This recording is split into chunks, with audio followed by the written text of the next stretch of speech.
سوال یہ ہے کہ کیا روزے کے بھی درجات ہیں؟ تو اس کا جواب یہ ہے کہ روزے کے بھی درجات ہیں۔ ایک روزہ فرض ہوتا ہے، ایک واجب، ایک نفل۔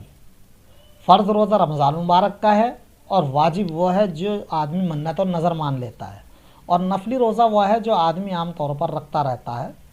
اس کو نفلی کہتے ہیں، جو رمضان مبارک کے علاوہ ہو یا منت اور نظر کے علاوہ ہو۔ اور یہ تو روزے کا درجات ایک جو ہے کیفیت کے اعتبار سے ہیں، خصوصیت کے اعتبار سے بھی روزے کے درجات ہیں۔ ایک روزہ تو یہ ہے جو عام طور کھانے پینے سے رکنا، جماع سے رکنا، ایک بس یہی ہے اور کچھ نہیں ہے۔ آدمی کھانے پینے سے اس سے رکا ہوا ہے تو یہ عام روزہ ہو گیا، کھانے پینے سے اور شوہر والے تعلقات سے آدمی رکا ہوا ہے۔ دوسرا یہ کہ آنکھ، کان، زبان، ہاتھ، پیر، بدن کے دوسرے اعضاء کی بھی حفاظت کرتا ہے برائیوں سے، تو یہ اس سے اوپر کا لیول ہے۔ اور تیسرا یہ ہے کہ دل میں اللہ کے سوا کسی کا خیال نہ آئے، اچھے اخلاق ہوں، برے اخلاق جو ہے سے وہ پاک اور محفوظ رہے، اچھے اخلاق سے لوگوں سے پیش آئے، اللہ کی طرف دھیان توجہ رہے، اس کو ہم کہہ سکتے ہیں دل کا روزہ۔ تو یہ سب سے اعلیٰ درجہ ہے۔ تو ہم اس کو یوں بھی کہہ سکتے ہیں کہ روزہ تین طرح کا ہے، اس کیفیت کے اعتبار سے بھی، اپنے مقام اور مرتبے کے اعتبار سے بھی،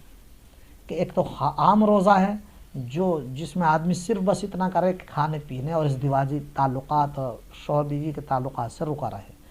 اور دوسرا خاص روزہ ہے کہ اس میں آدمی اپنے آنکھ، کان اور ہاتھ پاؤں کی بھی حفاظت کرتا ہے، اور تیسرا خاص لوگوں کا روزہ ہے، وہ ہے جو دل کا روزہ ہے، کہ دل میں اللہ کا خیال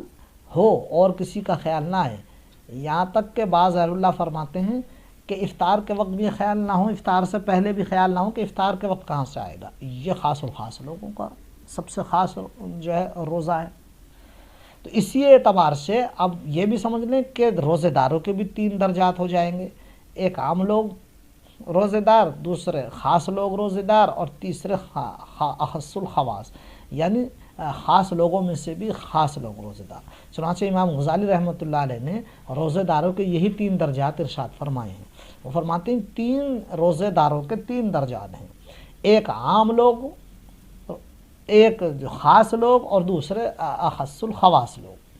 تو عام لوگوں کا روزہ تو یہی ہے جو عام لوگوں کے وہ کھانے پینے اور شوہر بیوی کے تعلقات سے رکے رہے۔ اس کے بعد خاص لوگ، دوسرا درجہ ہے خاص لوگوں کا، وہ یہ ہے کہ وہ اپنی آنکھ کی حفاظت کریں غلط دیکھنے سے، زبان کی حفاظت کریں کوئی غلط بات بولنے سے، جھوٹ، غیبت، چغلی یا بیکار کی بات سے، اپنے ہاتھ پاؤں کی حفاظت کریں غلط طریقے چیزوں چھونے اور غلط بات کی طرف چلنے سے، غرض اپنے اعضائے جسمانی کی پوری حفاظت کریں غلط باتوں سے۔ یہ دوسرا درجہ ہے، یعنی اس سے اوپر کا درجہ ہے، دوسرے درجے کے روزے دار ہیں۔ اور تیسرا درجہ جو ہے، تیسرے درجے کے روزے دار یہ ہیں کہ ان کا دل بھی غیر اللہ سے پاک ہو، دل اللہ کے ساتھ لگا ہوا ہو، اچھے اخلاق سے پیش آتے ہو، ان کے اخلاق میں فرق نہ پڑتا ہو، اور اللہ کے علاوہ کسی اور کی طرف دھیان نہ جائے کہ کہاں سے افطار آئے گا، کہاں سے کھانا آئے گا،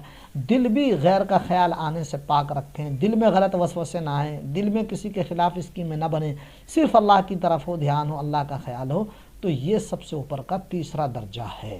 تو امام غزالی علیہ رحمہ کے ارشاد کے مطابق گویا روزے داروں کے تین درجات ہو گئے۔ سب سے اول نمبر کا روزہ یہ، میں دوسری طرف سے اب کہتا ہوں پلٹ کے، کہ سب سے اول نمبر کا روزہ یہ کہ دل بھی اللہ کے ساتھ ہو، غیر اللہ کی طرف نہ ہو، اور دل میں کوئی برے غلط خیالات نہ آئے، اور آنکھ، ہاتھ، پیر، اعضائے جسمانی بھی برائیوں سے بچے رہیں، اور جو شرائط ہے روزے کے، کھانے پینے اور شوہر بیوی کے تعلقات سے رکنا، ان سب چیزوں سے رک رہا ہے۔ یہ اول نمبر کا روزہ ہے، سب سے اعلیٰ، فرسٹ ڈویژن، یہ جو ہے فرسٹ ڈویژن ہے۔ اور دوسرا جو ہے اس کے بعد سیکنڈ ڈویژن، یعنی دوسرے نمبر کے روزے دار وہ ہیں کہ جن کو جو ہے کھانے پینے اور شعبے والے تعلقات سے رکنے کے ساتھ ساتھ وہ لوگ اپنے اعضائے جسمانی کو بھی غلط اور بیہودہ کاموں سے روکتے، نہ غلط دیکھتے، نہ غلط پکڑتے، نہ غلط طرف چلتے ہیں، مگر ہاں ان کا دل اس درجے کا نہیں ہوتا جو ان پہلے نمبر والوں کا ہوتا ہے، دل میں کچھ خیالات بھی آ جاتے ہیں۔ تو یہ ہے سیکنڈ ڈویژن، دوسرا درجہ۔ تیسرا درجہ تھرڈ ڈویژن، یعنی سب سے نیچے کا عام روزہ جس کو کہا جاتا ہے عام لوگوں کا، وہ یہ ہے کہ وہ صرف شرائط پر پابند رہتے ہیں کہ کھانے پینے اور صحبت سے رکے رہتے ہیں، باقی ہاتھ پیر ان کے نہیں رک پاتے، غلط جگہ نگاہ بھی پڑ جاتی ہے، کہیں غلط جگہ چلے بھی جاتی ہیں، غلط بات زبان سے بول دیتے ہیں، دل میں بھی خیالات آ جاتے ہیں، تو یہ ہیں۔ لیکن ایک مشترک بات یاد رکھیے کہ ثواب تینوں لوگوں کو ہے، روزہ شرعی اعتبار سے تینوں لوگوں کا ہو جائے گا، ہاں جس کا جیسا اس اعتبار سے ثواب ہوگا۔ اول نمبر کے روزے داروں کو سب سے بڑا اجر، دوسرے نمبر کو اس سے کم، اور تیسرے والے درجوں کو اس سے کم۔ لیکن بہرحال روزہ ان کا بھی ہے، یہ نہیں کہ اگر صرف کھانے پینے اور جماع سے رکے ہوئے ہیں تو ان کا روزہ نہیں ہوگا، نہیں، وہ بھی پابندی کر رہا ہے، ان کا بھی بہت بڑا اجر ہے۔ تو بہرحال اب جواب کا خلاصہ یہ ہے کہ روزے کے بھی 3 درجے ہیں، اور کہ فرض، واجب اور نفل، اور اسی طرح روزے کی کیفیت کے اعتبار سے جو ہے وہ 3 درجے ہیں، عام روزہ، خاص روزہ، اور سب سے خاص الخاص لوگوں کا روزہ۔ ایسی 3 درجے روزہ داروں کو ہو جائیں گے، عام لوگ، خاص لوگ اور خاص الخاص لوگ۔ بہرحال اس کو ہم نے کہا first division, second division, third division. تو ہم کوشش کریں کہ ہمارا پہلے جو ہے ہم نیچے سے جو ہے تھرڈ ڈویژن سے نکل کے سیکنڈ ڈویژن میں آئیں، اور جو ہے فرسٹ ڈویژن تک پہنچنے کی کوشش کریں۔ اللہ تعالی ہمیں عمل کی توفیق عطا فرمائے۔